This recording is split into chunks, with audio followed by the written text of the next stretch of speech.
Hi guys, and welcome back to my video. Today I am going to be going over some books and tools that I use when I'm writing to help me out and to help my writing process. If you're into these types of videos, I would really appreciate it if you would subscribe to the channel and like this video and leave me a comment down below on some books that you use to help you with your writing journey. I am a published author of a young adult novel named Red Siren, and I have just been loving author life recently. So I thought I would just sit down and film this video, and let's go ahead and get into it. So the very first book I want to mention is this, and it's called Master List for Writers. And you'll have to, excuse me, I'm kind of living out of boxes right now, so I don't have all my writing books out. But this is one of my favorites, and I actually found this online a few years ago. I think I found it on Pinterest, and this woman, Bryn, has amazing things. So basically it's descriptions of facial expressions, gestures and body language, physical, emotional, and then it has like setting ideas, and then plotting. So like 50 romance plots, 50 high stakes plots. And I use this all the time when I'm thinking about a different way to say blonde. I can go shaggy, windblown, unkept, blue-black, jet-black, midnight, charcoal gray, silver. All things that you can use to describe hair. It also goes into nose, mouth, lips, hands, and then like how to show desire, how to show fear, anger, and then I have kind of highlighted some of my favorites to use in my writing if I can't think of another way to say something, or if I'm editing a book and I'm like, I've used this phrase about 500 times, I need something else, I'll go into this book and I'll grab that. But something else that I really like is it also has names, so it has like 200 names for contemporary heroines, names from World War II era, women and men, names from the Wild West. So I don't really have to get onto my computer when I'm in the middle of a book, because we all know we get on our computer, we get on the internet, we get sidetracked, and 2 hours flows by without any productivity. So I went ahead and I got this book just because of that reason. It's not online, it's right in front of me, and I can just flip open to a page. I don't have to go searching, I have it on my shelf, it's really easy. Something else I like about it is it has some plots, like 50, oh okay, oh this is fun. Ways people say no, so that it's like hold up, yeah, no, oh god, no. Get lost, give me a break, all of that thing, all of that. How to respond to a crisis, adjectives, nouns, for like action scenes, all of that. But it also has like plots, and what I do for the plot lines is I'll actually, I won't ever put them into my book, because to me that's considered copying. And even though this is a book for helping an author with a plot, I won't typically use it in a book, because to me that's not my original idea, and I don't think it's true to my nature of doing that. So what I will do is I will use it for practice. So on my own computer, kind of like a journal exercise, I would take 10 minutes and I write like a short story in this plot. And it just kind of helps me get used to plotting, character development, everything a story needs. So that's what I'll use this book for. So I highly recommend it. I do have the emotional thesaurus. I like this one better. Always this one better. The next book is a book I think every new author or people who think that they want to write a book and publish that book, or publish a poem or a short story, I think they should have. I actually went into English, that was my major, and in one of my creative writing classes, this is the book that he recommended to us. And it comes out every year. I have it for 2017, but it's Novel and Short Story Writers Market. So this is a book all about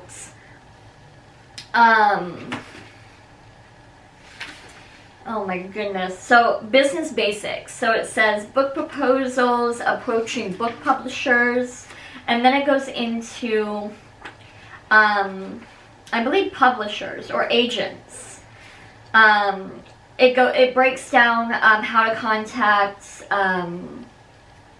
all of the literary agents, and then it goes into book publishers, magazines, contests, and awards, and it goes into like, let me see, what's a book publisher?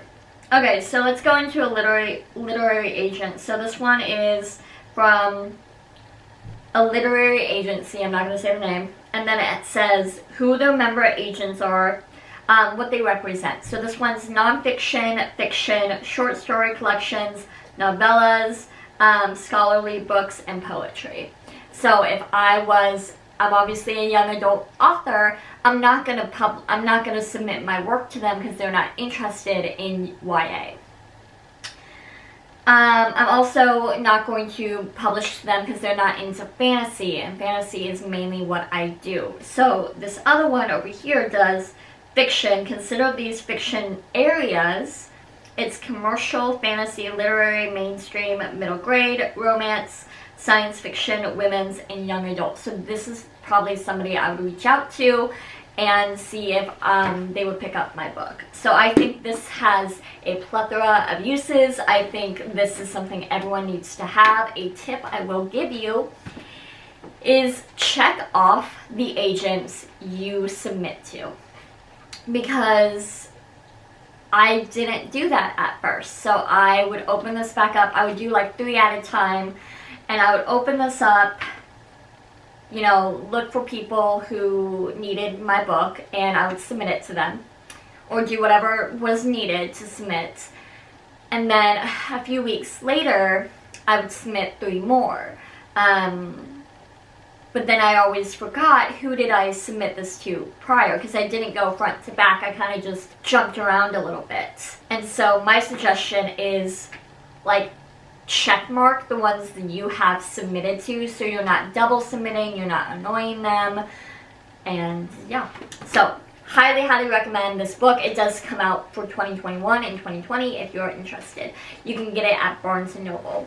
And then the last book I'm going to recommend for right now is a book that changed my writing life. Like, I'm not even kidding you. This is how I wrote book 2, and I wish I would have had this book for book 1 because it taught me so much. It's annoying, but it's amazing. So I actually had a conversation with another author, and we were talking about how we plot a book, and how this book kind of plots is kind of like you write a book, but that first draft is basically an outline. So the book that I'm going to recommend is The Anatomy of Story by John Truby, and this is amazing. I've read it front to back. It does a really good job at breaking down everything about a story.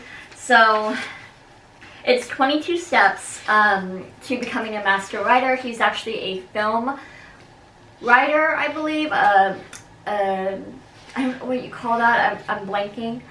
But he does a really good job at describing everything. So it goes into like character, and it breaks down what a character web is. What he uses a lot of like, who's the hero in a story, who's the opponent. So in this example, he uses Hamlet. Who's the hero in Hamlet? Well, Hamlet. Who's the opponent? Well, the main opponent is going to be King Claudius. The second opponent is going to be Queen Gertrude, and third opponent is going to be the king's advisor. Who's an ally? It's going to be Horatio. And who's the fake ally? Ophelia, Guildenstern, and then fake opponent ally which is a character appears to be fighting for the hero, but is actually the hero's friend. So there's none in Hamlet. There's a subplot character, and he kind of just points out all of these things in all these different literary books, movies, all of that. So he does Star Wars, he does The Hobbit, he does Lord of the Rings. And so you get to actually see real time instead of just somebody saying, this is a definition of a hero. You actually get to be point blank, who is the hero? Who is a ally to the hero? And I think that's really good. So basically he does detailing the story world. He describes like Mary Poppins, Field of Dreams, all of that. Time, so it goes over seasons, so like a Christmas story, or the perfect day, the single day, all of that. And he has the steps to do, if I can find them, which I don't think I can. But basically, he actually had this way of like breaking down scenes onto a index card. So he wanted like every step that needed to happen. So you have the opening scene, and then, because typically when I write, I know the ending. How do we get there? Well, we have to hit this point, this point, and this point. Okay, well, how do we get to this point, to this point? So that's when I would use the card and kind of just break down the scene, and I actually ended up writing that way. So I have this scene, how could they get there, and that branches off into other cards. And so what I do is I have little magnets. I have these little magnets that I made myself, and I put them on my whiteboard when I'm plotting out the scene. So it kind of helps me just have everything right in front of me, especially if I'm working on that scene that day. So I have like designing principle, who's the opponent, moral premise, ghost, desire. So what's the hero's desire in the scene? Self-revelation, need, and desire. And plan. What's the plan? So I have a bunch more of these, but I thought I would just show you guys those. They are super, super helpful to me, and I'm really appreciative of this book. I think it does something that no other book does, and it made plotting so easy for me. I used to hate plotting. I was a total pantser.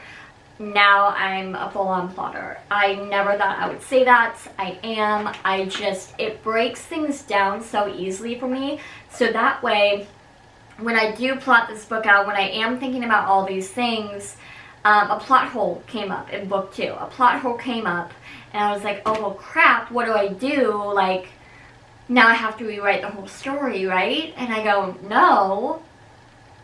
You haven't written anything. It's all on, your whiteboard, your notebook. Let's figure this out. So this is when I can brainstorm and see that I have a plot hole way before I even get onto my laptop. And that is something that has saved me tons of time. It also helps motivate me, because that problem can usually be solved within a day, if I'm lucky.